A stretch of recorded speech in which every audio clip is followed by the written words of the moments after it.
Complete करू। त्यांनी असं म्हटलं की कार्यकर्त्यांच्या भावनांचा उद्रेक झाला होता म्हणून आंदोलन केलं। अख्ख्या देशाच्या कार्यकर्त्यांच्या भावनांचा उद्रेक झालाय। डॉक्टर बाबासाहेब आंबेडकरांच्या ज्या पद्धतीने एकेरीमध्ये उल्लेख केला गेला, कोण लागतात हे लोक? डॉक्टर बाबासाहेब आंबेडकरांच्या घटनेच्या चौकटीमध्ये तुम्हाला तिथे देशाच्या संसदेमध्ये तुम्ही मंत्री आहात, देशाच्या संसदेमध्ये तुम्ही पंतप्रधान आहात, कशा पद्धतीने तुम्ही डॉक्टर बाबासाहेब आंबेडकरांचा एकेरीमध्ये उल्लेख करता? लाज वाटायला पाहिजे तुम्हाला। ज्या घटनेच्या आधारे, ज्या संविधानाच्या आधारे तुम्ही सत्तेवर आलेला आहात, आम्हाला माहिती आहे।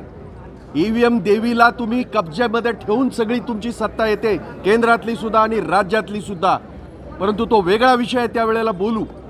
परंतु ज्या पद्धतीने बाबासाहेबांचा अपमान एकेरी भाषेमध्ये करून केलेला आहे, त्याचे हे पडसाद अख्ख्या देशभर घडतात आहेत।